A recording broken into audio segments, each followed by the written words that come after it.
नमस्ते मेरे प्यारे दोस्तों, स्वागत है आपका अपना YouTube channel motive happy study पर। हम लोग रेलवे एनटीपीसी एग्ज़ाम 2024 के लिए जो रेलवे एनटीपीसी के लिए प्रैक्टिस सेट किरण पब्लिकेशन का आया है उसका प्रैक्टिस सेट कर रहे हैं। इसमें किरण पब्लिकेशन में टोटल 25 सेट दिया हुआ है, जिसमें कि लास्ट का 5 सेट जो है वो प्रीवियस ईयर क्वेश्चन पेपर दिया हुआ है, जो कि सबसे लाटेस्ट एग्जाम हुआ है रेलवे एनटीपीसी का। ठीक है, तो इसी सिलसिले में हम लोग पहले जो प्रीवियस ईयर क्वेश्चन है उसका सॉल्यूशन कर रहे हैं। ठीक है, तो आज सेट नंबर 25 का और लास्ट वीडियो देखेंगे, जो कि क्वेश्चन नंबर 51 से देखेंगे। ठीक है, और 50 तक आपको पहले बता चुके हैं, जो लोग नहीं देखें वो प्ले लिस्ट में जाकर जरूर देख लीजिएगा। ठीक है, तो ये आज का है सेट नंबर 25 यानी प्रीवियस ईयर क्वेश्चन पूरा समाप्त हो जाएगा। ठीक है, फिर स्टार्ट करेंगे कल से हम लोग सेट नंबर 1 से, है ना। प्रैक्टिस सेट जो है नया प्रैक्टिस सेट है सेट नंबर 1 से, उसका शानदार डिस्कशन करेंगे। प्रैक्टिस सेट सबसे ज़्यादा महत्वपूर्ण होता है किसी भी एग्जाम को अच्छे से, बेहतर तरीके से, शानदार तरीके से सफल होने के लिए। ठीक है, क्योंकि प्रैक्टिस सेट से आपको एक सही मार्गदर्शन मिलता है और सटीक तैयारी होती है आपके सिलेबस और पैटर्न के अनुसार। ठीक है, तो चलिए शुरू करते हैं। आज का पहला क्वेश्चन है कि यदि @ प्लस $- हच बराबर 3 है और हच प्लस $- बराबर 5 है, तो पूछा है $2 प्लस $- हच का मान क्या होगा। ठीक है, दो समीकरण आपका पहले दिया हुआ है। ठीक है, एक ये दिया हुआ है और एक ये दिया हुआ है। ठीक है, तो इसको क्या करते हैं, दोनों को जोड़ते हैं। ठीक है, दोनों समीकरण को जोड़ने पर क्या होगा, देखिए डॉलर यहाँ प्लस में है, ठीक है, यहाँ माइनस में है, दोनों ये कट जाएगा। ठीक है, फिर हच यहाँ माइनस में है और यहाँ प्लस में है, कट जाएगा। ठीक है, तो अब एक बच गया क्या, @ यहाँ और एक @ यहाँ, यानी कि $2 बराबर क्या हो जाएगा, दोनों समीकरण को जोड़े थे यानी कि यहाँ 3 और ये 5 दोनों जुट जाएगा, कितना होगा 8 होगा। ठीक है, तो यहाँ पर @ का मान यहाँ निकल जाएगा, 2 से यहाँ काटेंगे तो 4 आ गया। ठीक है, @ का मान 4 आ गया। तो देखिए पूछा लास्ट में क्वेश्चन का ये पूछा आपको से ना कि $2 प्लस $- हच का मान क्या होगा। ठीक है, तो $2 का मान आ गया है 4, तो $2 यानी ये 8 आ गया। ठीक है, इसका मान 8 आ गया। अब इसका मान निकालना है हमको। ठीक है, तो आंसर बना देंगे क्या होगा, तो $- हच का मान निकालना है। तो $- हच कहाँ, यहाँ पर देखिए, है ना। $- हच बराबर क्या हो जाएगा, ये 3 है और इसको @ इधर ले आइए। ठीक है, एक बार फिर समझिए इसे कि @ का मान हम लोगों का आ चुका है कितना, 4। ठीक है, अब हमको निकालना है इसका मान, है ना। तो $- हच का मान क्या होगा, @ इधर कर देंगे। ठीक है, तो ये 3 माइनस @ होगा, @ का मान कितना 4 है, तो 3 - 4 करेंगे तो क्या आएगा, -1 आएगा, यानी कि $- हच का मान क्या हुआ, -1 आ गया। ठीक है, और $2 का मान क्या हो जाएगा, @ का मान 4 है, तो $2 4 दूनी 8 हो जाएगा, यानी 8 - 1 इसका मान हो गया। ठीक है, 8 में से 1 गया तो 7 इसका करेक्ट आंसर है। नेक्स्ट है, निम्नलिखित में से कौन सी नदी एक ज्वार नदी मुख यानी एस्चुरी का निर्माण करती है।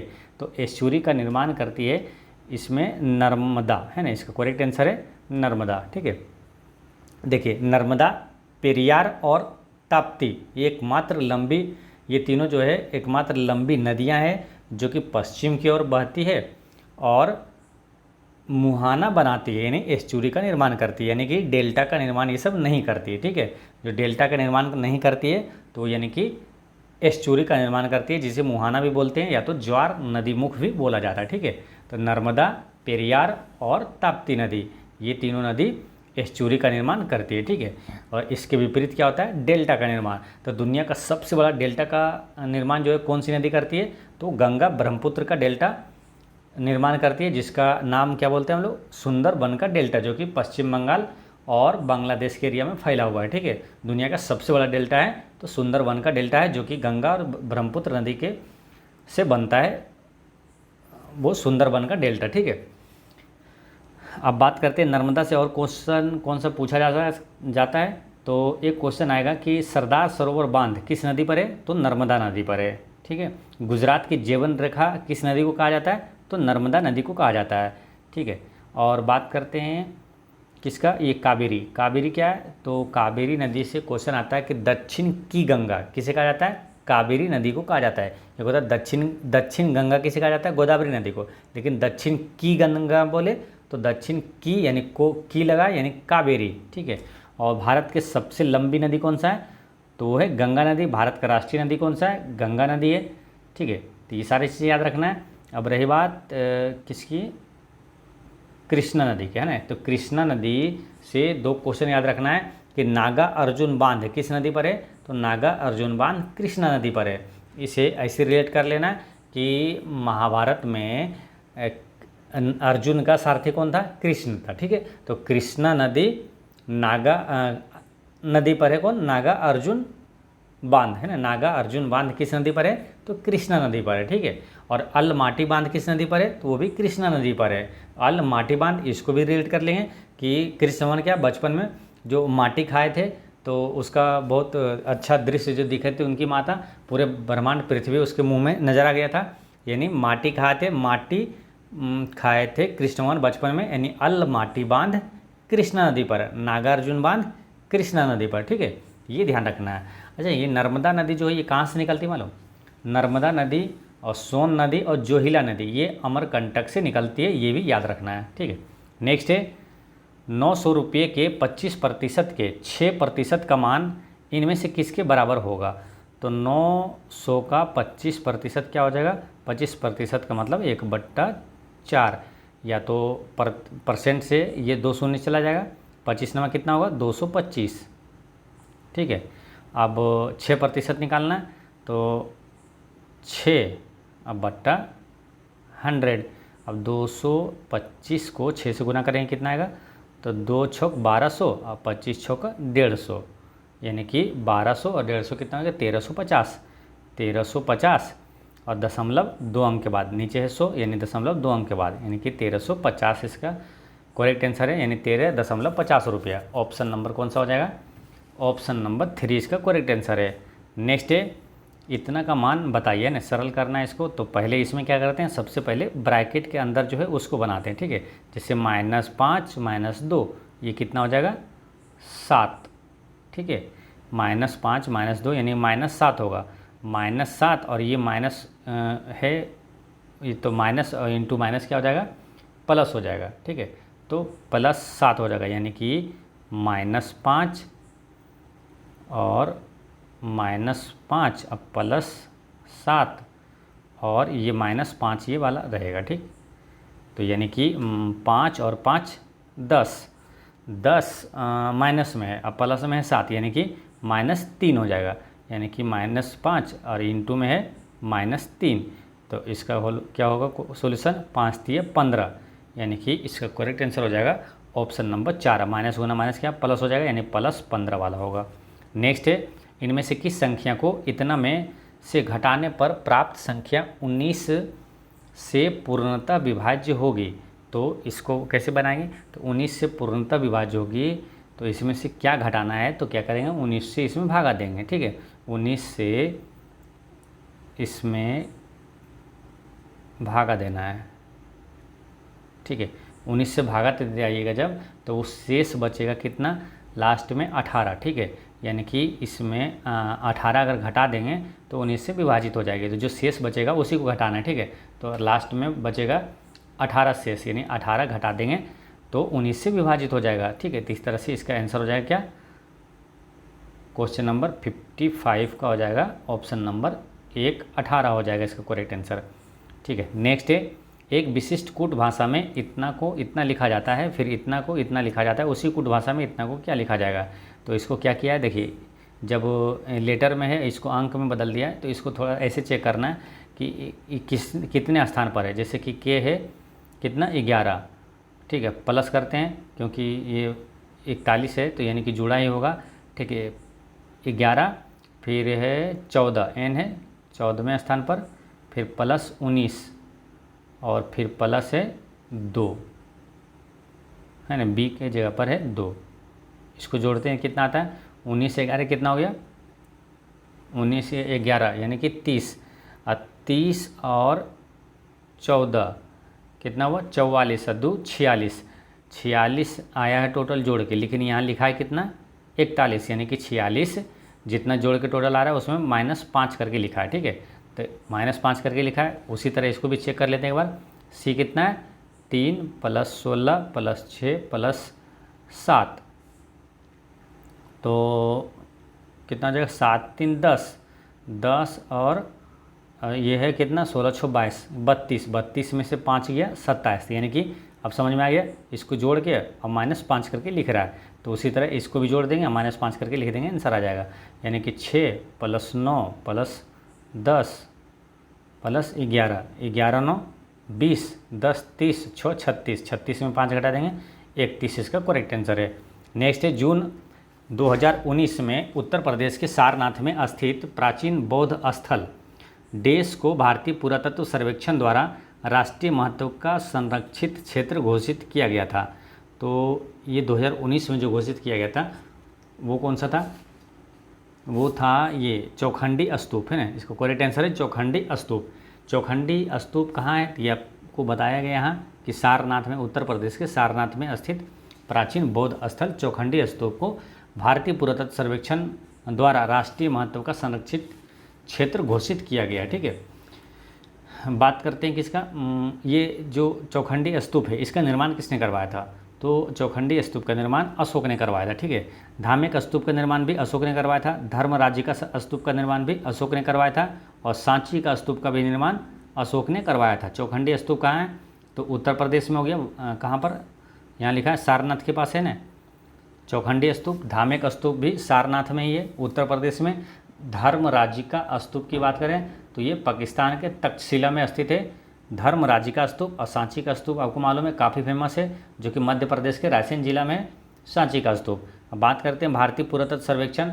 तो भारतीय पुरातत्व सर्वेक्षण की स्थापना कब हुआ था, 1861 में हुआ था। किसने किया था, अलेक्जेंडर कनिंघम ने किया था। और भारतीय पुरातत्व सर्वेक्षण विभाग के पहले महानिदेशक भी पूछे तो वो अलेक्जेंडर कनिंघम ही थे। भारतीय पुरातत्व सर्वेक्षण का मुख्यालय कहाँ है, तो नई दिल्ली है, ठीक है। अच्छा, एक क्वेश्चन यहाँ कतई जहर प्रश्न है, याद रखना है कि राष्ट्रीय महत्व के स्मारक, स्थान और वस्तुओं के संरक्षण ये किस अनुच्छेद में है, तो अनुच्छेद 49 में है, ये याद रखना है, ठीक है। अनुच्छेद 49 में है राष्ट्रीय महत्व के स्मारकों का संरक्षण। नेक्स्ट है, श्वास नली इनमें से किस मानव तंत्र का एक भाग है, तो श्वास नली किस मानव तंत्र का एक भाग है, तो ये है श्वसन तंत्र का, ठीक है। श्वसन तंत्र का एक भाग है श्वास नली। नेक्स्ट है, 20% चक्रवृद्धि ब्याज पर निवेश की गई कोई राशि कम से कितने वर्षों में स्वयं के दुगने से अधिक हो जाएगी, तो स्वयं के दुगने हो जाएगी या तो स्वयं के तिगने हो जाएगी, ये नहीं लिखा है, लिखा है सिर्फ कि स्वयं के दोगुने से अधिक हो जाएगी, ठीक है। तो माना कि 100 रुपया है मूलधन, ठीक है। तो पहले वर्ष में मिश्रधन क्या होगा, तो पहले वर्ष में क्या होता है, ब्याज जो साधारण ब्याज से वही से कैलकुलेट हो जाता है, तो पहले वर्ष में क्या हो जाएगा 120 रुपये, ठीक है। दूसरे वर्ष में क्या होगा, तो 20% चक्रवृद्धि ब्याज है, तो 20 पंचे 100, 6/5 लिखना है, ठीक है। 20% का होल वैल्यू लिखते हैं, तो ये 24 पंचे 120 यानी 24 छक 44 है। दूसरे वर्ष होगा 144 रुपये, ठीक है। तो अभी क्या है, स्वयं से क्या बोला, दोगुने से अधिक होना चाहिए। स्वयं का माने कितना, हम लोग माने थे मूलधन 100 रुपया, ठीक है। इससे दोगुना से अधिक होना चाहिए, तो अभी 2 वर्ष में नहीं हुआ, 2 वर्ष में कितना हुआ 44, 144, ठीक है। तीसरे वर्ष में क्या होगा, तो 144 गुना फिर वही 6/5, तो इसको जब कैलकुलेट करेंगे तो कितना आएगा, इसको गुना करिएगा 144 गुना 6 तो आएगा 864 अब बटा 5 यानी कि 172.8 रुपये आया तीसरे वर्ष में ये, ठीक है। अब चौथे वर्ष में देखते हैं क्या आएगा, 172.8 गुना फिर करेंगे 20% का है तो 6/5, ठीक है। तो इसको अब इसको कैलकुलेट करिएगा, तो इसको कैलकुलेट करने के बाद ये आएगा 207 रुपया 39 पैसा, ठीक है। 207.39, तो ये क्या हुआ, दोगुने से अधिक हो गया है ना, 200 दोगुना इसका है 200, 207 हो गया। ये कितने वर्ष में हुआ, ये चौथे वर्ष में हुआ था, ठीक है। तो इसका करेक्ट आंसर हो जाएगा 4 वर्ष। नेक्स्ट है, निम्न में से किस प्रकार का प्रकाश टेलीविज़न रिमोट से उस उपकरण का संकेत यानी सिग्नल देता है जिसे वह नियंत्रित करता है, तो मतलब कि टेलीविज़न या टीवी के रिमोट में किस किरण का प्रयोग किया जाता है, तो इसमें किया जाता है अवरक्त किरण का प्रयोग किया जाता है ना। इसका करेक्ट आंसर है इंफ्रारेड किरण यानी कि अवरक्त किरण का प्रयोग किया जाता है। ठीक है, याद रखना काफ़ी इंपॉर्टेंट है, ये एग्जाम में कई बार एग्जामों में रिपीट हुआ है। ठीक है, अच्छा इस टाइप का क्वेश्चन और आता है जैसे कि सूर्य से आने वाली कौन सी किरण त्वचा को नुकसान पहुंचाती है, यानी त्वचा कैंसर हो जाता है, तो वो होता है अल्ट्रा वायलेट किरण से। ठीक है, पराबैंगनी विकिरण से होता है। ठीक है, अच्छा हड्डियों की जांच में किस किरण का प्रयोग किया जाता है, तो एक्सरे का प्रयोग किया जाता है। नेक्स्ट है, निम्नलिखित में से कौन सा राजनीतिक दल महाविकास अघाड़ी यानी महाराष्ट्र विकास मोर्चा सरकार के साथ गठबंधन में नहीं है, तो ये जनता दल यूनाइटेड जो है, जो नीतीश कुमार जी का है, ये क्या है, राजनीतिक दल महाविकास अघाड़ी सरकार के गठबंधन में नहीं है। ठीक है, बाकी शिवसेना, राष्ट्रवादी कांग्रेस पार्टी और भारतीय राष्ट्रीय कांग्रेस ये सब शामिल था। ठीक है, तो यहाँ पर इसका आंसर हो गया। अब यहाँ इंपॉर्टेंट चीज़ याद रखते हैं कि शिवसेना का संस्थापक कौन था, तो बाल ठाकरे था। जदयू का संस्थापक कौन था, तो नीतीश कुमार और शरद यादव जी थे। और ये क्या, राष्ट्रवादी कांग्रेस पार्टी यानी एनसीपी के संस्थापक कौन था, शरद पवार, पीए संगमा और तारिक अनवर थे। ठीक है, ये तीनों मिलके थे। राष्ट्रवादी कांग्रेस पार्टी का यानी एनसीपी का संस्थापक थे शरद पवार, पीए संगमा और तारिक अनवर थे। तो भारतीय राष्ट्रीय कांग्रेस के संस्थापक कौन थे, तो वो थे एओ ह्यूम। नेक्स्ट है, सोवियत संघ का विघटन इनमें से किस वर्ष में शुरू हुआ था, सोवियत संघ का विघटन,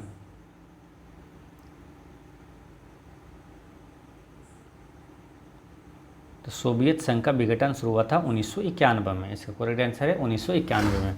और 1991 में क्या हुआ, सोवियत संघ का विघटन शुरुआत हुआ। और 1991 में क्या हुआ, राजीव गांधी की मृत्यु कब हुआ था, 21 मई 1991 को ही हुआ था। ठीक है, और बात करते हैं सोवियत संघ की, तो भिलाई इस्पात संयंत्र का स्थापना किस देश के सहयोग से स्थापित हुआ, तो ये हुआ सोवियत संघ के सहयोग से स्थापित हुआ था। बोकारो स्टील प्लांट की स्थापना भी सोवियत संघ के सहयोग से हुआ था, है भिलाई, और इसको ऐसे याद करवाए थे आपको, भीरू और बीरू, यानी कि भीरू यानी कि भिलाई का रूस के सहयोग से, और बीरू यानी बीरू का बोकारो भी रूस के सहयोग से स्थापित हुआ था। ठीक है, जो रूस की राजधानी कहाँ है, तो मॉस्को है, और रूस की मुद्रा का नाम है रूबल। ठीक है, नेक्स्ट है, निम्नलिखित में से कौन सी ग्रंथि इंसुलिन हार्मोन का उत्पादन करती है, तो इंसुलिन का स्राव करती है कौन, अग्नाशय, है ना, अग्नाशय के बीटा कोशिका से निकलती है इंसुलिन हार्मोन। ठीक है, इंसुलिन की कमी से कौन सा रोग होता है, तो मधुमेह रोग हो जाता है ना, डायबिटीज होता है इंसुलिन की कमी से होता है, यानी इंसुलिन जो है शर्करा की मात्रा को नियंत्रित करता है। ठीक है, अच्छा अग्नाशय क्या है, एक मिश्रित ग्रंथि। ठीक है, मिश्रित ग्रंथि कैसे किसे कहते हैं, देखिए ग्रंथि 3 प्रकार के होता है जनरली, एक होता है क्या, अंतःस्रावी ग्रंथि, एक बाह्यस्रावी ग्रंथि, और एक होता है क्या, दोनों मिला के होता है, यानी कि मिश्रित ग्रंथि होता है। ठीक है, तो वैसी ग्रंथियाँ जो हार्मोन का स्राव करती है वो अंतःस्रावी ग्रंथि कहलाता है। ठीक है, फिर समझिए, जो ग्रंथि हार्मोन का स्राव करती है, हार्मोन निकालती है, वो अंतःस्रावी ग्रंथि कहलाता है। वे ग्रंथियाँ जो एंजाइम का स्राव करती है तो वो बाह्य स्रावी ग्रंथ कहलाता है। ठीक है, तो अग्नाशय जो है इससे क्या है, हार्मोन भी निकलता है और एंजाइम भी निकलता है। ठीक है, इसलिए ये क्या है, ये मिश्रित ग्रंथि है। अब अग्नाशय से ही 3 इंपॉर्टेंट क्वेश्चन यहाँ से पूछा जाएगा। पहला कि लाइपेज जो है ये कहाँ से निकलती है, लाइपेज एंजाइम कहाँ से निकलती है, तो अग्नाशय से निकलती है लाइपेज। फिर है एमाइलेज और ट्रिप्सिन, ये सभी एंजाइम जो है अग्नाशय से निकलती है। इसको ऐसे याद करना है, LAT।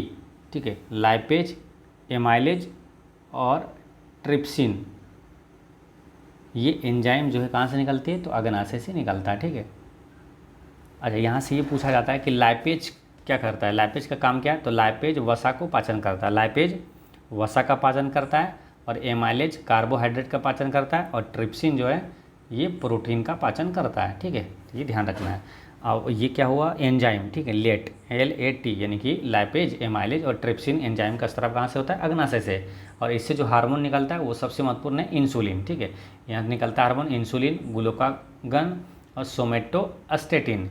तो इंसुलिन जो कि काफ़ी महत्वपूर्ण है, इंसुलिन एक हार्मोन है जो कि अग्नाशय के बीटा कोशिका से निकलता है, ठीक है। और इंसुलिन की कमी से ही मधुमेह रोग हो जाता है, ठीक है। तो इससे जो हार्मोन निकलता है अग्नाशय से, इंसुलिन, ग्लूकागन और सोमेटोस्टेटिन है, ठीक है। नेक्स्ट है, वह छोटी से छोटी संख्या ज्ञात कीजिए जिसे इतना और इतना से विभाजित करने पर शेषफल 11 और 17 प्राप्त हो, ठीक है। तो इसको बनाने का तरीका ये कि 11 में से जो कि 18 में से 11 घटाइए, कितना अंतर आ जाएगा 7। फिर 24 में से 17 घटाइए, कितना अंतर आया 7 आया, ठीक है। यानी कि इसका एलसीएम लेके 7 घटा देना है, वही आंसर आ जाता है, ठीक है। अंतर जो आता है उसको घटा देना है। तो इसका 18 और 24 का एलसीएम क्या हो जाएगा, 24 दूनी 48, 24 दिया 72, तो 72 होता है। तो उसमें क्या करेंगे 7 घटा देंगे, तो 72 में 7 घटाएं तो इसका आंसर क्या हो गया, ऑप्शन नंबर 2 है ना। ऑप्शन नंबर 2 इसका करेक्ट आंसर हो गया 65। नेक्स्ट है, निम्न वेन आरेख इनमें से किस विकल्प को सर्वोत्तम ढंग से निरूपित करता है। तो सर्वोत्तम ढंग से निरूपित करता है इसमें माताएं, अभिनेत्रियां और लड़के। इसमें सबसे सूटेबल यही है, माताएं, अभिनेत्रियां और लड़के।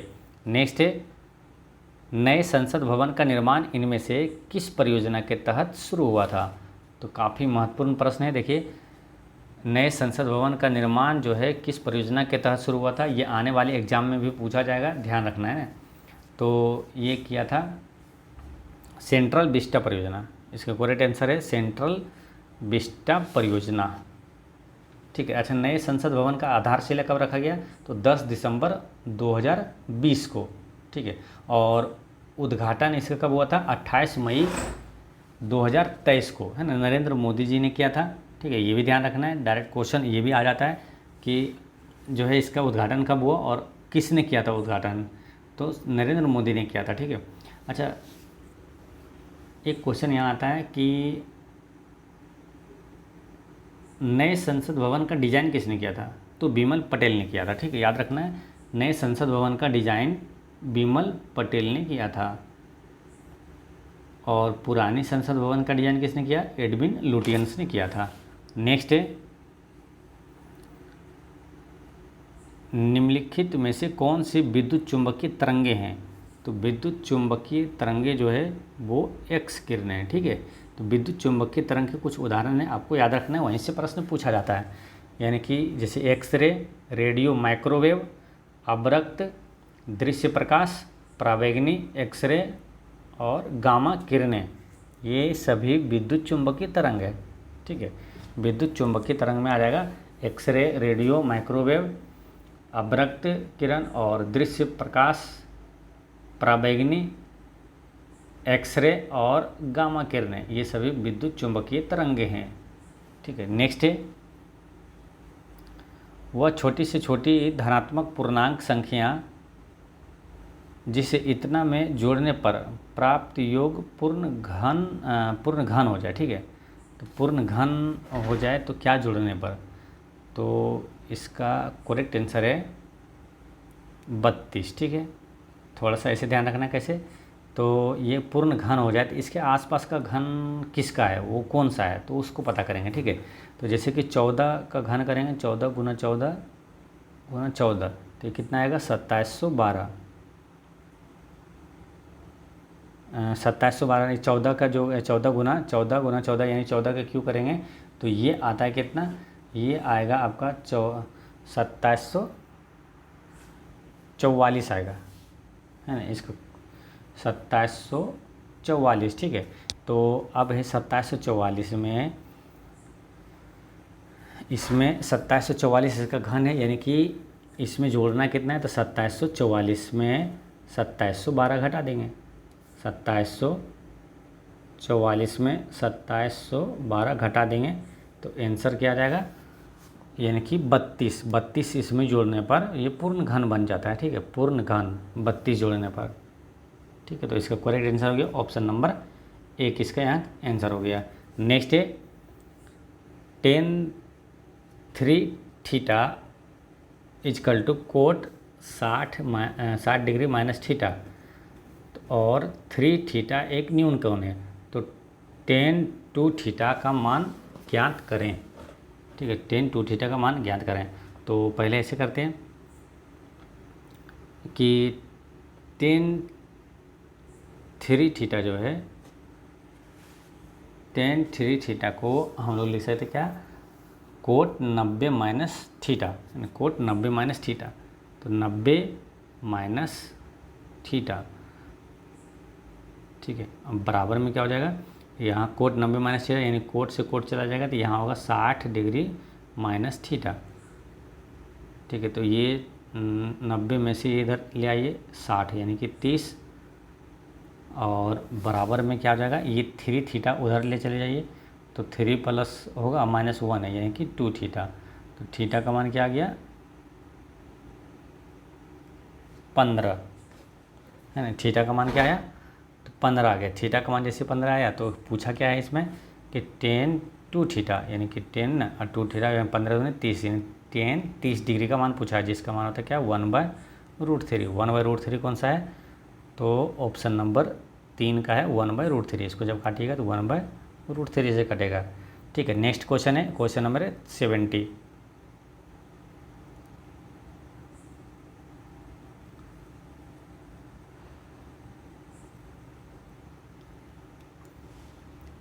दिए गए पाई चार्ट का ध्यानपूर्वक अध्ययन कीजिए और इससे संबंधित निम्नलिखित प्रश्नों का उत्तर दीजिए।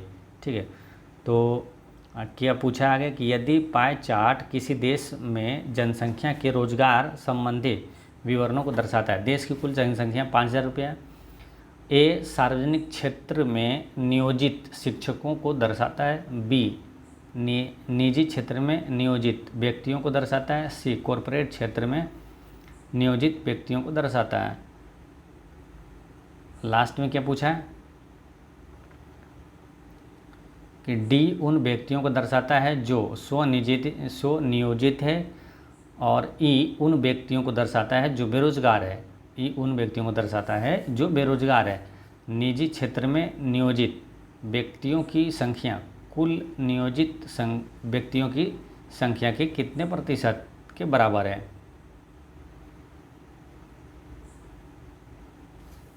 ठीक है, तो इसका कैलकुलेशन करिएगा। ठीक है, क्वेश्चन नंबर 70 है। ठीक है, 70 का इसको जब करेंगे तो क्या है, देखिए यहाँ पर क्या है, इसका टोटल होता है 360 डिग्री है। ठीक है, 360 डिग्री होता है, और ये होता है 100% टोटल। ठीक है, टोटल होता है 100% और डिग्री में होता है 360। तो ये हमको लगता है क्वेश्चन में क्या एरर है। ठीक है, यहाँ पे डिग्री होना चाहिए, और इसमें क्या एरर है कि इसमें क्वेश्चन ही गलत है। यहाँ पर 108 के हिसाब से इसका आंसर आता है, यहाँ पर जैसे 106 दिया है। ठीक है, तो 108 के हिसाब से आंसर आता है, नहीं तो ये क्वेश्चन गलत है। ठीक है, तो इसका क्वेश्चन गलत दिया हुआ। ठीक है, इसमें कुछ मिस प्रिंटिंग है, क्वेश्चन ही एरर है। ठीक है, तो यहाँ पर इसका आंसर हालांकि दिया है क्वेश्चन नंबर का 70 का ए है दिया है 31.58। नेक्स्ट है कि 30 यूरोपीय और उत्तरी अमेरिकी देशों के अंतर सरकारी सैन्य गठबंधन का नाम क्या है। ठीक है, 30 यूरोपीय और उत्तरी अमेरिकी देशों के अंतर सरकारी सैन्य गठबंधन का नाम क्या है। तो ये नाम है क्या, नाटो, है ना। इसका नाम है नाटो। इसका करेक्ट आंसर हो गया ऑप्शन नंबर 3 हो गया। नाटो का फुल फॉर्म क्या होता है, the North Atlantic Treaty Organization. ठीक है, ये नाटो का हो गया फुल फॉर्म। यही नाटो से क्वेश्चन पूछा गया है कि 30 यूरोपीय और उत्तरी अमेरिकी देशों के अंतर सरकारी सैन्य गठबंधन का क्या नाम क्या है। तो यह है नाटो। और नाटो की स्थापना कब हुआ था, 1949 में हुआ था। और नाटो की स्थापना 1949 में हुआ था। उसी समय RBI का राष्ट्रीयकरण भी 1949 में हुआ था। ठीक है, और बात करते क्या, नाटो का मुख्यालय कहाँ है, तो ब्रुसेल्स है। ठीक है, नाटो का मुख्यालय ब्रुसेल्स। नेक्स्ट है MCC यानी कि मेरिलबोन क्रिकेट क्लब के पहले गैर ब्रिटिश अध्यक्ष कौन थे। तो पहले गैर ब्रिटिश अध्यक्ष जो MCC के वो कौन थे, तो इसका करेक्ट आंसर है कुमार संगकारा। ठीक है, कुमार संगकारा इसका करेक्ट आंसर है। नेक्स्ट है 200 से 478 तक की सभी प्राकृत संख्याओं का महत्तम समवर्तक यानी कि HCF ज्ञात कीजिए।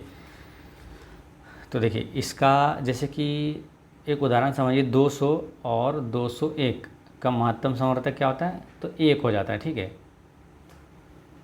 1 हो जाता है। तो उसी तरह यहाँ 200 से 478 तक जाएंगे तो इसका करेक्ट आंसर आएगा ऑप्शन नंबर 4, यानी कि 1 होता है, यानी HCF क्या होगा, 1 होगा। ठीक है, HCF होगा 1 होगा।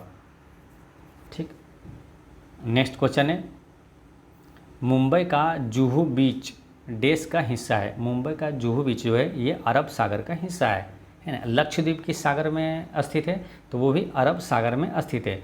अंडमान निकोबार द्वीप समूह किस सागर में, तो वो हिंद महासागर में है। ठीक है, अंडमान निकोबार द्वीप समूह हिंद महासागर में है, बंगाल की खाड़ी के दक्षिण में है। अच्छा, दुनिया का सबसे गहरा गर्त कौन सा है, तो वो है मैरियाना ट्रेंच, जो कि प्रशांत महासागर में है। ठीक है, और सुंडा गर्त जो है वो किस महासागर में है, सुंडा गर्त हिंद महासागर में है और सबसे गहरा गर्त है। ठीक है, चलिए नेक्स्ट क्वेश्चन है दम यानी कि दम्मा यानी अस्थमा मानव शरीर के देश का विकार है। तो मानव शरीर के किसका विकार है, तो ये है श्वसन तंत्र का विकार है। नेक्स्ट है नीचे दिए गए कथनों और निष्कर्षों को ध्यानपूर्वक पढ़ें। ठीक है, ये तो दिया हुआ है, डायरेक्ट आपको क्वेश्चन पढ़ लेना है यहाँ पे कि सभी ड्रम बांसुरी है, सभी ड्रम बांसुरी है। ठीक है, सभी ड्रम बांसुरी है। अब क्या लिखा है, कोई बांसुरी माइक नहीं है। तो कोई बांसुरी, बांसुरी तक है, यहाँ क्या है, माइक नहीं है। और कुछ माइक बेंड है, कुछ माइक बेंड है। ठीक है, तो इसका निष्कर्ष क्या निकलेगा, इसका निष्कर्ष आ जाएगा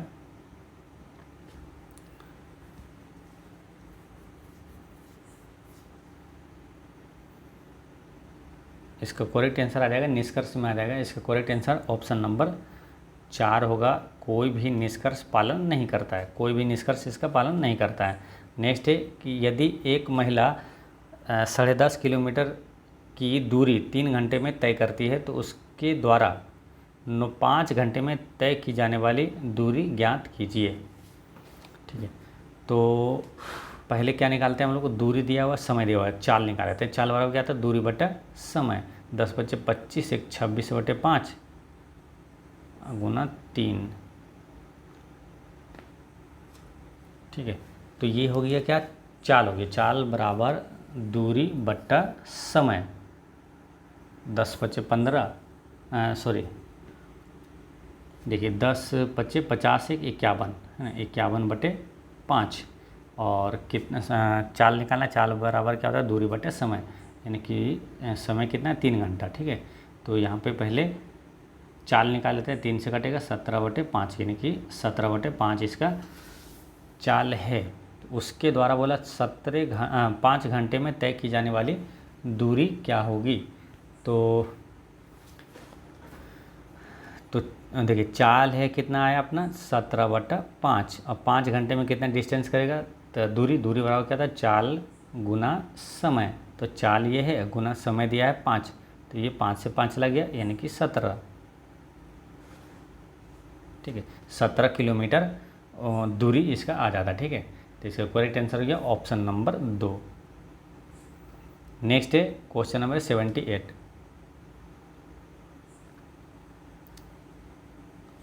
कागज के बने एक घन की 4 स्थितियां नीचे दर्शाई गई है। और बोला कागज के इस घन को खोले जाने पर इसका सही खुला रूप इनमें से कौन सा होगा। तो देखिए सही खुला रूप इसमें से कौन सा होगा, ऑप्शन में से। ठीक, तो इसमें क्या करना है, जैसे कि देखिए 2, 3, 6 ये क्या पड़ोसी है, 2, 3, 6 अगर साथ में यहाँ पर, तो ये आपस में पड़ोसी है। ठीक है, पड़ोसी भुजा पर है, 2, 3, 6, तो याद रखना है 2, 3, 6 पड़ोसी होना चाहिए। तो यहाँ पर 2 और 3 क्या है, विपरीत है, तो ये गलत है, ये वाला नहीं है खुला हुआ, ठीक है। 2 3 क्या है, विपरीत है। 2 3 6 विपरीत क्या पड़ोसी होना चाहिए। 2 3 यहाँ देखिए पड़ोसी है, और 2 3 6, अब यहाँ 3 का देखिए ये विपरीत हो जाता है, तो ये भी आंसर इसका नहीं होगा। 2 3 6 याद रखना है। तो यहाँ पर देखिए 2 पड़ोसी है, लेकिन यहाँ 2 6 के साथ क्या है, विपरीत है, तो ये नहीं होगा आंसर। 2 3 6, यहाँ 2 3 पड़ोसी है और 6 भी यहाँ इधर पड़ोसी है, ठीक है। इसे घूमेगा तो पड़ोसी में आ जाएगा। तो 2 3 6 ऑप्शन नंबर 4 में ही क्या है, पड़ोसी है, ठीक है। तो इसका करेक्ट आंसर हो गया ऑप्शन नंबर 4 है ना, यानी कि 78 का 4 हो जाएगा ऑप्शन नंबर ये 4। नेक्स्ट है, इतना का औसत ज्ञात कीजिए। औसत ज्ञात करने का मतलब क्या होता है कि कुल योग बटे कितनी संख्याएँ हैं।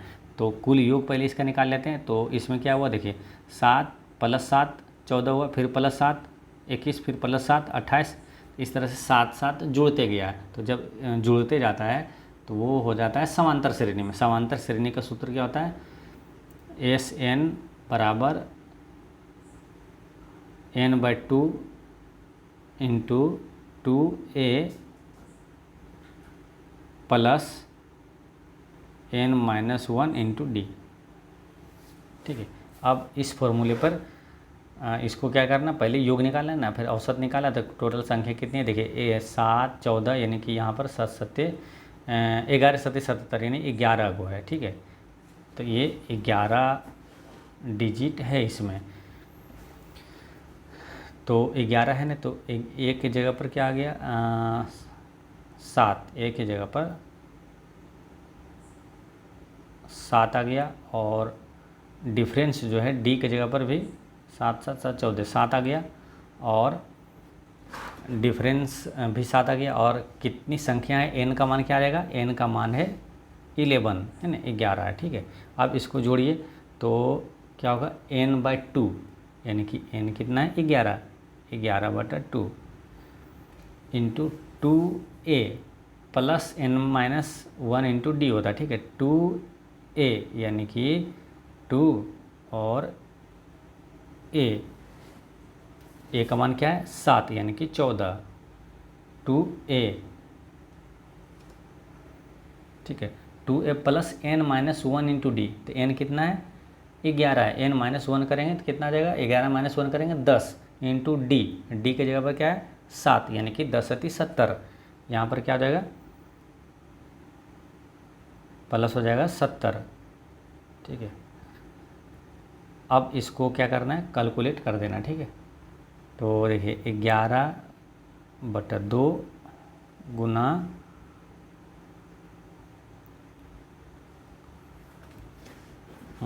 गुना 14 + 74, यानी कि इसको फिर समझिए, यानी कि देखिए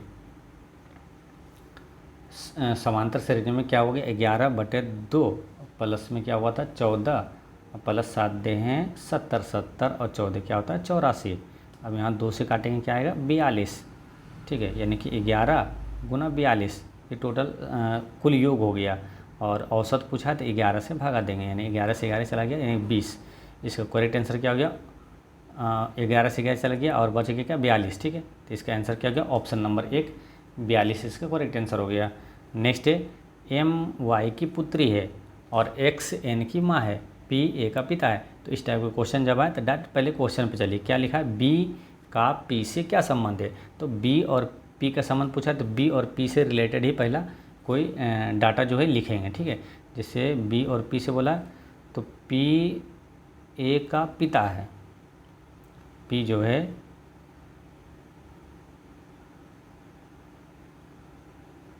A का पिता है और B N का पुत्र है। तो अब P और A आ गया, तो P और A से रिलेटेड ही अभी जो डाटा है लेंगे, ठीक है। P और A से, P M से और Q X Y से विवाहित है, P M से, तो M मान के चलिए ये है, ठीक है। तो ये क्या है, तो P M से विवाहित है, यानी कि ये दोनों पति पत्नी है, ठीक है। और X Y से विवाहित है, तो X अभी नहीं आया है तो इसको छोड़ते हैं अभी डाटा, ठीक है। फिर बात करते हैं यहाँ ऊपर एम वाई की पुत्री है, तो एम वाई की पुत्री है, लेकिन एक्स और वाई अभी क्या है आया कि कौन कौन सा पी ए और एम, ठीक है, पी ए और एम। तो एम जो है वाई की पुत्री है ना, यहाँ से लिखा जाएगा एम वाई की पुत्री है, कौन, एम, यानी कि ये फीमेल है, ठीक है, एम वाई की पुत्री है। अब वाई, एक्स वाई से विवाहित है, एक्स जो है वाई से विवाहित है, ठीक है, एक्स जो है वाई से विवाहित है, और एक्स जो है एन की माँ है, एक्स जो है एन की माँ है, यानी कि ये माँ है एक्स, तो ये पिता हो जाएगा मेल, ठीक है, ये फीमेल हो जाएगा, ठीक है। तो इसको आगे जब बनाइएगा फिर क्या बोलता है, इस तरह से बनाइएगा ना, तो कॉपी में और साथ में पेन रखिएगा, तो साथ में क्या आसानी से समझ में आएगा, ठीक है। पहले क्या इसमें मेन चीज़ें था कि जो क्वेश्चन पूछा है उससे रिलेटेड डाटा पहले लिख दिए, फिर जो डाटा जैसे जो आ गए यानी कि बी और पी से रिलेटेड, तो दो अगर आ गए जैसे पी और ए आ गया, तो पी और ए से रिलेटेड डाटा जो है उसको पहले यूज करेंगे, ठीक है। यहाँ पर जैसे लास्ट में क्या हुआ कि एक्स वाई से विवाहित है, तो एक्स वाई से विवाहित है, और क्वेश्चन लास्ट में पूछेगा बी का पी से, यानी कि बी भी आना चाहिए और पी तो आ गया, बी को आना चाहिए एक बार, ठीक है। तो बी एन का पुत्र है, बी जो है एन का, या देखिए यहाँ एन यहाँ आया था कि बी जो एक्स है एन की माँ है, एक्स जो है एन की माँ है, और बी एन का पुत्र है, बी जो है यहाँ एन का पुत्र है, ठीक है। अब पूछा है बी का पी से क्या संबंध है, तो बी का पी से क्या संबंध है, तो इसका करेक्ट आंसर हो जाएगा बी का पी से संबंध जो है वो हो जाएगा पत्नी के भाई का पुत्र है। देखिए पत्नी के भाई का पुत्र है, यानी कि इनका एन का बी का पी से पूछा है ना, बी का पी से, तो पी का पत्नी है ये, ठीक है, और एम जो है पत्नी का भाई का, यानी कि ये एम का भाई है एन, ठीक है, और एन का क्या है पुत्र है, पत्नी के भाई का पुत्र है बी, तो इसका करेक्ट आंसर हो गया ऑप्शन नंबर 2, ठीक है, ऑप्शन नंबर 2 इसका करेक्ट आंसर है। बाकी इसका आपको पीडीएफ भी डाल देंगे टेलीग्राम पर, वहाँ भी एक बार देख लीजिएगा तो समझ में आसानी से आ जाएगा। दो संख्याओं का लघुत्तम समवर्ती 1024 है, उनमें से एक संख्या अभाज्य है, तो उसका महत्तम समवर्तक क्या होगा। तो एक संख्या अगर अभाज्य है तो उसका महत्तम समवर्तक हो जाएगा, महत्तम जो होगा वो होगा 2, है ना, इसका करेक्ट आंसर है ऑप्शन नंबर 4 इसका हो गया, इसका महत्तम समवर्तक 2 आएगा। नेक्स्ट है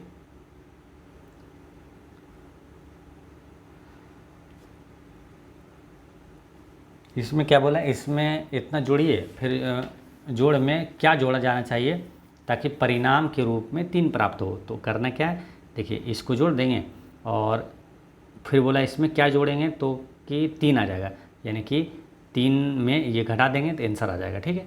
तो इसका एलसीएम क्या हो जाएगा, 5 या 15 दूनी 30, यानी कि 2 गुना 15, यहाँ 1 गुना 15, 30, 3 दें 30, तो यहाँ 1 दें 30, फिर 5 6 30, फिर 1 से 6 बार गुना होगा, ठीक है।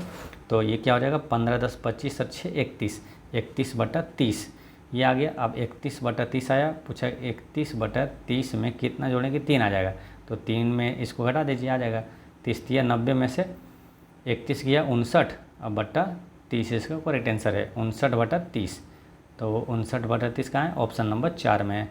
नेक्स्ट है एक्स वाई और बराबर में है वाई अनुपात जेड, एक्स अनुपात वाई फिर बराबर अनुपात वाई अनुपात जेड का मान क्या है, 2:3 है, तो एक्स वाई और जेड का मान ज्ञात कीजिए। एक्स वाई और जेड का मान ज्ञात कीजिए। तो इसमें क्या करना है, देखिए यहाँ वाई और वाई इसमें दोनों कॉमन है, तो एक करना क्या है, इसको एक्स वाई जेड निकालना है। तो इस टाइप से निकाल सकते हैं कि जो दोनों के बराबर है कितना, 2:3 है ना, ये है 2:3 और ये है भी 2:3 है, ठीक है। तो एक बार इसको गुना करते हैं, ठीक है, फर्स्ट वाले को, ये फर्स्ट वाले में 2 दूनी 4, ठीक है। उसके बाद सेकंड वाला जो है इसको दोनों से गुना कर दीजिए, दोनों से गुना करेंगे 3 दूनी 6 और 3 तिया 9, यानी 4 6 9। इसका सही जो है एक्स वाई जेड रेशियो क्या आ गया, 4 6 9, इसका करेक्ट आंसर हो गया, ठीक है।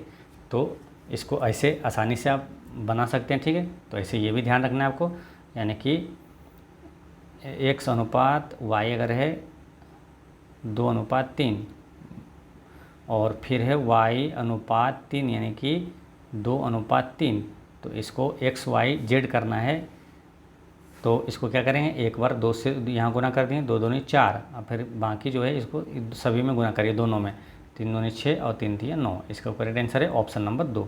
नेक्स्ट है 2015 में केंद्र सरकार द्वारा यूनेस्को की विश्व धरोहर स्थलों की देखभाल करने और इन स्थलों को आर्थिक रूप से व्यवहार बनाने हेतु इनमें से किस परियोजना का शुभारंभ किया गया था।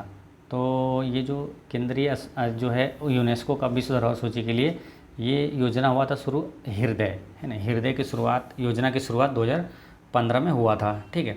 बात करते हैं यूनेस्को की, तो यूनेस्को की स्थापना कब हुआ था, 1945 में हुआ था। और यूनेस्को का मुख्यालय कहाँ, यूनेस्को पेरिस है ना, यूनेस्को का मुख्यालय पेरिस है, यूनिसेफ का न्यूयॉर्क है, ठीक है, ये ध्यान रखना है। अच्छा, अक्टूबर 2024 तक, अक्टूबर यानी कि वर्तमान में अक्टूबर 2024 तक भारत के कितने स्थल को यूनेस्को की सूची में शामिल किया गया है। तो इसका करेक्ट आंसर है 43 ठीक है। अच्छा, 42वां विश्व धरोहर स्थल कौन सा है, तो वो होयसल मंदिर जो है, जो कि कर्नाटक में है, ठीक है। और 43वां पूछे, 43वां विश्व धरोहर जो है ये स्थल किसे बनाया गया है, तो असम के मोहिदम्स अहोम राजवंश की टीला को, यानी असम के मोहिदम्स अहोम राजवंश की टीला को टीला या तो दफनाने की प्रक्रिया जो है, इसे 43वां यानी 43वां विश्व धरोहर स्थल शामिल किया गया है, ठीक है। नेक्स्ट क्वेश्चन है, इनमें से कौन सा रोग जल प्रदूषण के कारण नहीं होता है। तो जल प्रदूषण के कारण नहीं होता है, इसमें देखिए जल प्रदूषण से मियादी बुखार, हैजा और अतिसार हो सकता है, ठीक है। तो इसमें क्या है, प्लेग जो है ये जल प्रदूषण के कारण नहीं होता, प्लेग जो होता है बैक्टीरिया से होने वाला रोग है। नेक्स्ट है, निम्नांकित पाई आरेख का अध्ययन करें और दिए गए प्रश्न का उत्तर दें। निम्नांकित पाई आरेख उन छात्रों की संख्या से संबंधित जानकारी को दर्शाता है जो हॉस्टल के शेफ द्वारा तैयार किए गए विशेष प्रकार के नाश्ते को पसंद करते हैं, ठीक है। क्वेश्चन यहाँ पर एक बार और समझ लीजिए कि निम्नांकित पाई आरेख उन सदस्यों की संख्या से संबंधित जानकारी को दर्शाता है जो हॉस्टल शेफ द्वारा तैयार किए गए विशेष प्रकार के नाश्ते को पसंद करते हैं। तो इसका करेक्ट आंसर है, ठीक है। इसका पहले ये डाटा देख लेना है, ठीक है। फिर यहाँ क्वेश्चन यहाँ फिर पूछा गया है कि छात्रावास में छात्रों की कुल संख्या कितनी है। छात्रावास में छात्रों की कुल संख्या कितना है, 3200 दिया हुआ है, ठीक है, 3200 दिया हुआ है। अब क्वेश्चन क्या बोला है कि नाश्ते में कॉर्न फ्लेक्स और प्लम केक दोनों पसंद करने वाले छात्रों की संख्या तथा ब्रेड और अंडे दोनों पसंद करने वाले छात्रों की अंतर नाश्ते में इडली पसंद करने वाले छात्रों की संख्या से अधिक है, ठीक है। देखिए इसमें क्या है, तो जो कहा गया वो पहले करते हैं, ठीक है। कॉर्न फ्लेक्स और स्लेम केक दोनों पसंद करने वाले छात्रों की संख्या क्या है, तो कॉर्न फ्लेक्स है कितना, 25% है, और प्लम बेग जो है ये भी 25% है, यानी कि 50%, ठीक है। यानी कि 3200 का 50% कितना होगा, 1600 हो जाएगा, ठीक है। टोटल कितना 3200, उसका 50% कितना हो जाएगा, 1600 हो जाएगा।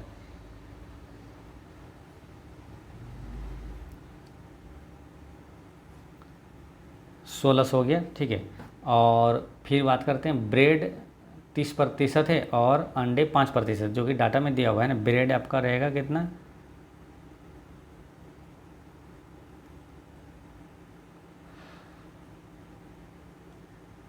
ब्रेड है आपका 30% और अंडे है 5%, तो यानी कि टोटल कितना हो जाएगा, 5000 का, नहीं टोटल कितना है, 3200 है ना। 3200 का 35%, 3200 का 35% वो होगा 1120 है, ठीक है। 1120 आ जाएगा, 1120। अब दोनों में अंतर क्या है, तो पहले का आया था क्या, 1600 और माइनस 1120 आया है, ठीक है। 1120, तो इसका अंतर क्या हो जाएगा, 480 हो जाएगा, ठीक है। 480 हो गया। फिर क्या बोलता है आगे, नाश्ते में इडली पसंद करने वाले छात्रों की संख्या से अधिक है। इडली पसंद करने वाले छात्रों की संख्या से अधिक है, तो इडली पसंद करने वाले छात्र है कितना, तो इडली वाला है यहाँ पर 15% है, ठीक है। तो 15% अगर निकालते हैं इडली का, तो इडली का 15% भी आएगा, 480 आएगा, ठीक है। और क्वेश्चन में क्या पूछा था, देखिए इस इडली वाला भी 400 आ गया, 80। और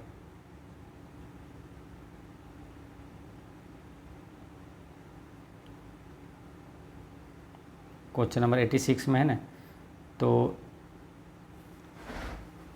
इडली भी आया कितना, 480।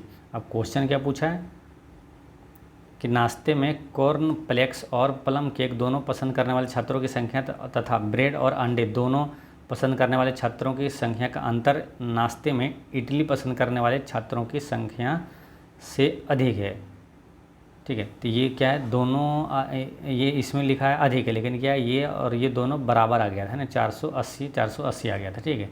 तो इस तरह से ये क्या है, ये इसका करेक्ट आंसर हो गया ऑप्शन नंबर 1 हो गया ना। क्वेश्चन नंबर ये पूछा जा रहा था कौन सा सत्य नहीं है, तो ये 1 वाला सत्य नहीं है। नेक्स्ट, एक निम्नांकित तालिका का अध्ययन करें और नीचे दिए गए प्रश्नों का उत्तर दें। 2016, 17 और 18 के दौरान 4 जिलों में हुए गेहूं के उत्पादन क्विंटल में को दर्शाया गया है। तो इसका करेक्ट आंसर है ऑप्शन नंबर क्या होगा, 2, 7%। कैसे देखिए कि 2016, 17 और 18 के दौरान 4 जिलों में हुए गेहूं के उत्पादन क्विंटल में को दर्शाया गया है।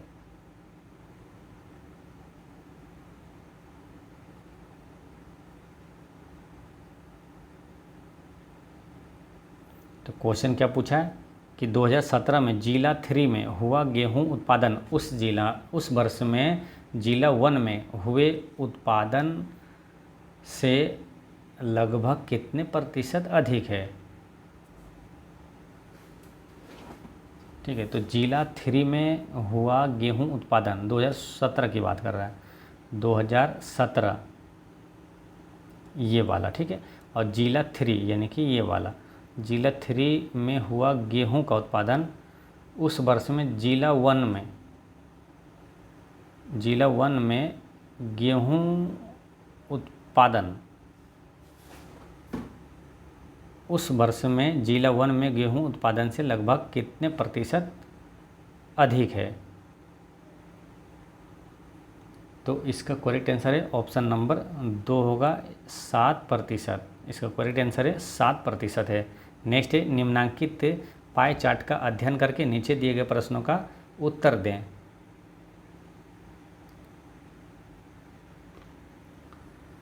तो निम्नांकित पाई आरेख एक परिवार के मासिक व्यय को दर्शाता है, ठीक है। जो कि जैसे यहाँ दिया हुआ है, भोजन कितना 64 डिग्री, टोटल 360 डिग्री का होता है, ठीक है। फिर बाकी ये सभी चीज़ें लिखा है, मनोरंजन की चीज़ें। ठीक है, ये सब लिखा है। इसके क्वेश्चन क्या पूछा, यदि किसी महीने के दौरान स्वास्थ्य पर व्यय की गई कुल राशि 6,000 रुपये है तो कुल मासिक खर्च पर व्यय की गई कुल राशि लगभग कितनी होगी। देखिए स्वास्थ्य पर है 6,000, तो स्वास्थ्य वाला कितना है, स्वास्थ्य वाला वो है 54 डिग्री। ठीक है, यानी कि 54 डिग्री का मान दिया हुआ है कितना, 6,000, 54 डिग्री का मान। तो कुल पूछा तो 360 डिग्री का मान निकाल देना, आंसर आ जाएगा। तो 18 से काटते हैं, 18 तिया 54, ये काटेंगे 18 दूनी 36, फिर ये 3 से कट जाएगा, ये 20 तिया 60। ठीक है, तो 20 तिया 60, यहाँ 2 शून्य 2 शून्य 4 शून्य हो जाएगा, यानी कि कुल कितना हो गया, 2 दूनी 4, यानी कि 4 पर 4 शून्य। इसका करेक्ट आंसर है ऑप्शन नंबर 4। नेक्स्ट है, निम्नांकित रेखा आरेख का अध्ययन करें और फिर नीचे दिए गए प्रश्न का उत्तर दें। निम्नांकित रेखा आरेख वर्ष 2018 और 2019 में कंपनी की 5 अलग अलग शाखाओं ए, बी, सी, डी और ई द्वारा बनाए गए वाहनों की संख्या हजारों में को दर्शाता है।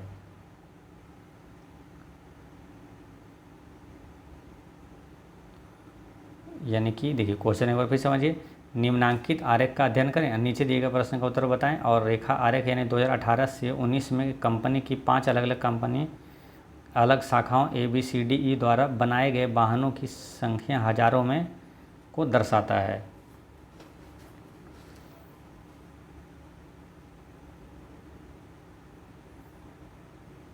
तो क्वेश्चन क्या पूछा है कि 2018 से 19 के दौरान किस शाखा द्वारा बनाए गए वाहनों की संख्या में सर्वाधिक वृद्धि हुई है।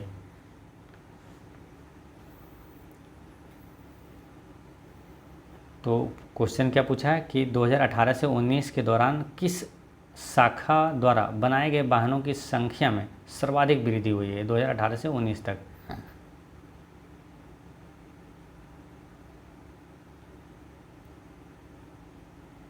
तो इसमें क्या है, देखिए शाखा ए में क्या होगा, शाखा ए में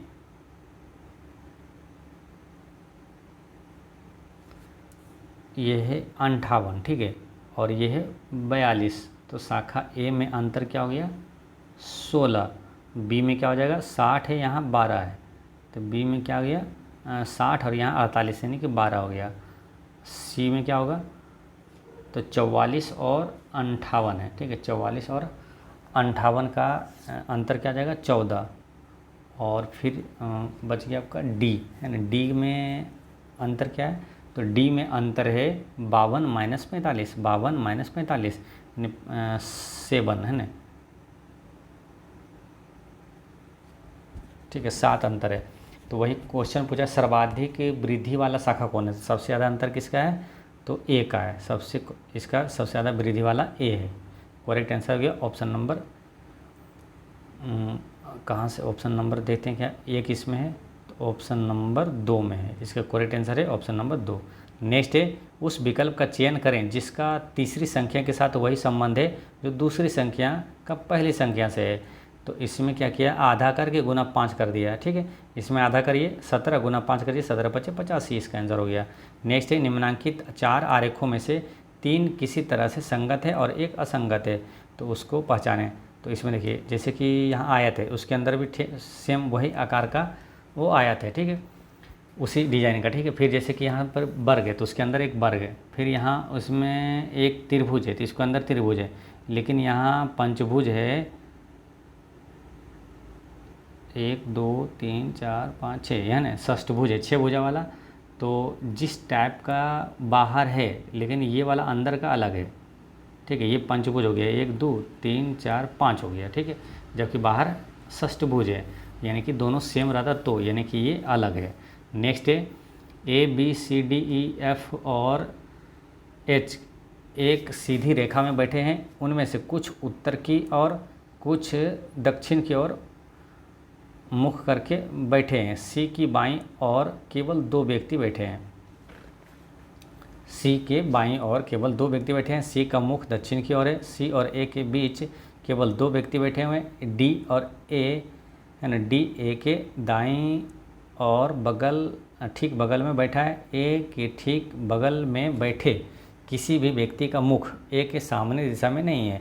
एच ना तो ए के और ना ही सी के ठीक बगल में बैठा है। तो एफ एच के दाईं और तीसरे स्थान पर बैठा है। एच और बी के बीच 3 से अधिक व्यक्ति बैठे हैं। सी के ठीक बगल में दोनों व्यक्ति सी की विपरीत दिशा में मुख किए हुए हैं। ठीक है, तो क्वेश्चन पूछा है ई के बाईं और ठीक बगल में कौन बैठा है। तो फिर देखिए शुरुआत करते हैं। स्टार्टिंग से जो कन्फर्म आ जाएगा उसको पहले लिखेंगे। ठीक है, जैसे कि टोटल कितना है 3 3 6 1 7 है ना। तो 7 ऐसे करके लिख सकते हैं 3 3 6 1 7। अब इसमें क्या लिखा है आगे देखिए, सी के बाईं और केवल 2 व्यक्ति है। ठीक है, तो सी के बाईं और केवल 2 व्यक्ति है। तो सी का मुख जो है दक्षिण की ओर है। दक्षिण की ओर मतलब है इधर। ठीक है, और उत्तर बोलेगा तो उधर सामने। ठीक है, तो सी का मुख दक्षिण की ओर है, ये भी लिख दिया है। और सी के बाईं और केवल 2 व्यक्ति है। तो सी का इधर जो है मुंह जिसका, ठीक है, तो इसका बाएं किधर हो जाएगा ये वाला। ठीक है, और दाहिने हो जाएगा ये वाला। ठीक है, तो इसके बाएं यानी कि केवल 2 व्यक्ति बैठा है तो बाएं, तो फिर यहीं पर इसका सूटेबल होगा। केवल 2 व्यक्ति है तो यहाँ पर सूटेबल है इसका जगह होगा सी। ठीक है, और इसका मुंह है दक्षिण की ओर और सी के केवल 2 बाएं ओर बैठा हुआ है। ठीक है, तो इस तरह से बनाइएगा तो आसानी से बन जाएगा। सी और ए के बीच में बोला केवल 2 व्यक्ति बैठा है, तो सी और ए के बीच में आप देखिए ए तो इधर आएगा नहीं, केवल 2 व्यक्ति बैठा है तो ए कहाँ आ जाएगा 1 2 केवल 2 बैठा है तो ए यहाँ आ जाएगा। ठीक है, ए यहाँ गया। फिर आगे क्या बोलता है कि डी ए के दाईं ओर ठीक बगल में बैठा है। डी ए के दाईं ओर, तो अब पहले क्या है ए जानना पड़ेगा वो किस दिशा में इसका मुंह है, क्योंकि अगर इस दिशा में उत्तर होगा तो इसका दाहिने ये हो जाएगा, और इसका दिशा अगर दक्षिण है तो इसका बाएं हो जाएगा ये वाला। ठीक है, तो डी ए के दाईं और ठीक बगल में बैठा है। अब ए के ठीक बगल में बैठे किसी भी व्यक्ति का मुख ए के समान दिशा में नहीं है, और ए ना तो एच ना तो ए के और ना ही केवल ना ही सी के बगल में बैठा है। ठीक है, फिर एफ एच के दाईं और तीसरे स्थान पर बैठा है। ठीक है, तो इस तरह से इसको बनाइएगा। तो देखिए 1 2 3 4 5 6। ठीक है, इसका पहले यहाँ पर क्या आया था सी, और यहाँ पर ई, यहाँ पर एच, और यहाँ पर एफ, यहाँ ए, और यहाँ पर बी आएगा। ठीक है, इसको जब बनाइएगा, बस आपको मेन हिंदी चीज़ क्या है बता दिए कि पहले जो कन्फर्म है उसको उस स्टेटमेंट को लेना है, और उस स्टेटमेंट में जो जो आया है ना, जो जो किरदार आया है उससे रिलेटेड फिर लेंगे। ठीक है, तो और एक चीज़ ध्यान रखना है, उत्तर की ओर जो होगा वो उत्तर की ओर है, तो उत्तर का अगर मुख है तो दाएं इधर हो जाएगा, और दक्षिण की ओर अगर मुख है तो दाएं इधर हो जाएगा। ठीक है, उल्टा। ठीक है, तो इस तरह से इसका क्या है, इसका आंसर आ जाएगा। जो क्वेश्चन पूछा गया ई के बाईं ओर कौन बैठा है, तो इसका करेक्ट आंसर है ऑप्शन नंबर एक है सी, इसका करेक्ट आंसर होगा। ठीक है, नेक्स्ट है दिए गए विकल्पों में से उस अक्षर समूह का चयन करें जो निम्नलिखित श्रृंखला में प्रश्न चिन्ह के स्थान पर आ सकता है। तो इसमें क्या है देखिए, ए यानी कि 1 + 2 3 हुआ, 3 + 2 क्या हो जाएगा ई 5 हो जाएगा। फिर डी और +2 6 6 2 क्या हो जाएगा 8 ई एच हो जाएगा। फिर देखिए उसी तरह है भी 8, उसके बाद 10 है ना। फिर जी के बाद है जी तीसरे स्थान पर, हाँ -+2। ठीक है, फिर इसमें +2 हुआ, जी +2 9 9 2 11 होगा, यानी कि के, और 11 2 13, तो सही जा रहा है। यानी कि ई एच के किस ऑप्शन में, ऑप्शन नंबर 2 इसका करेक्ट आंसर आ गया। नेक्स्ट है उस वेन आरेख का चयन करें जो निम्नलिखित वर्गों के बीच के संबंध को सर्वोत्तम ढंग से निरूपित करता है। ठीक है। तो इसका आंसर क्या होगा, देखिए बहनें, महिलाएं और पत्नियाँ, तो इसका आंसर होगा ऑप्शन नंबर 2 इसका करेक्ट आंसर है, बहनें, महिलाएं और पत्नियाँ। नेक्स्ट है, दिए गए पैटर्न का ध्यानपूर्वक अध्ययन करें और निम्नलिखित विकल्पों में से उस संख्या का चयन करें जो इसमें प्रश्न चिन्ह के स्थान पर आ सकती है। तो इसमें क्या हुआ, देखिए 4 दूनी 8, 8 तिया 24 दूनी 48, ठीक है। ये बाहर बाहर गुना करने के बाद 48 आया, इसको भी अंदर गुना करिए, 8 छक 48 आया, ठीक है। तो इस तरह से इसमें देखते हैं कि 3 पच्चे 15 दूनी 30, ठीक है, 30 से कहिए 30 और 6 पंचे 30, अंदर का गुना के करके बराबर आ जा रहा है। तो 7 दूनी 14, 14 42, तो 42 है, तो इसमें कितना जोड़ेंगे, इसमें क्या क्या लिखेंगे कि 42 आ जाएगा, तो गुना कर रहे हैं अंदर वाला भी, तो यहाँ पर 14 लिखेंगे ना, 14 42 है ना, इसको भी गुना करने के बाद 42 आ जाएगा। तो इसका करेक्ट आंसर हो गया ऑप्शन नंबर 1 हो गया करेक्ट आंसर। नेक्स्ट है कि उस विकल्प का चयन करें जिसमें दी गई संख्याओं के बीच का संबंध अन्य विकल्पों में से दी गई संख्या के बीच के संबंध से भिन्न है। तो इसमें क्या है, देखिए एक बढ़ा के वर्ग कर दिया गया ना, 7 1 8 का वर्ग ये हो गया, और ये 8 1 बढ़ाकर 8 1 9 का वर्ग ये हो गया, ये भी 5 का 1 बढ़ाइए 6 का वर्ग हो गया, ये 3 का 1 बढ़ाइए 4 आएगा, 4 4 16 आएगा, तो ये अलग है ना, ये इसका आंसर हो गया, ये अलग है। नेक्स्ट है, दिए गए कथनों और निष्कर्षों को ध्यानपूर्वक पढ़ें, कथनों में दी गई जानकारी को सत्य मानते हुए विचार करें, भले ही वह सामान्यतः ज्ञात तथ्यों से भिन्न प्रतीत होती हो, और बताएं कि दिए गए निष्कर्षों में से कौन से तार्किक रूप से कथनों का पालन करते हैं।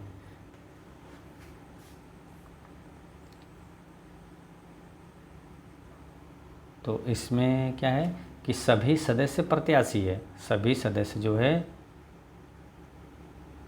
प्रत्याशी है, और कोई छात्र प्रत्याशी नहीं है, कोई छात्र जो है प्रत्याशी नहीं है, ठीक है। तो निष्कर्ष क्या निकाला, कोई सदस्य छात्र नहीं है, तो ये वाला कोई सदस्य छात्र नहीं है,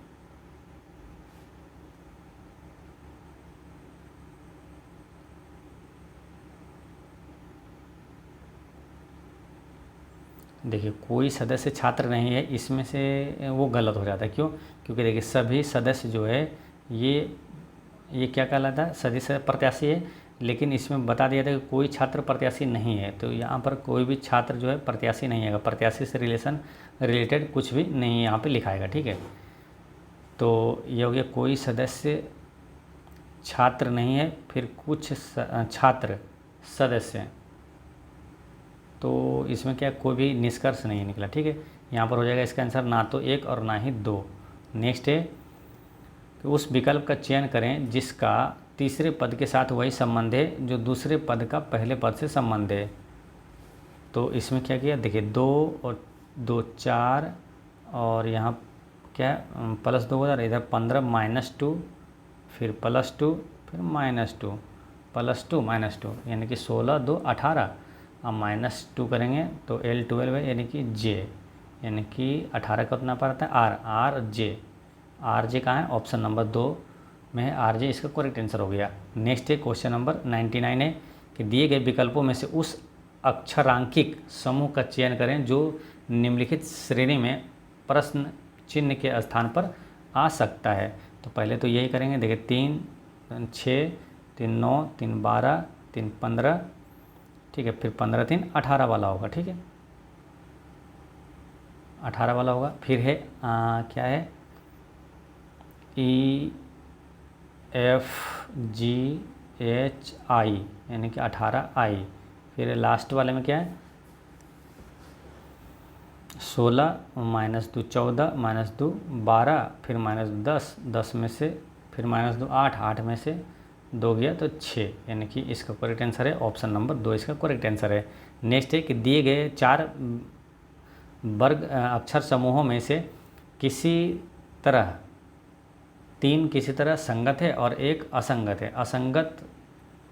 असंगत अक्षर समूह का चयन करें। तो इसमें क्या हुआ देखिए,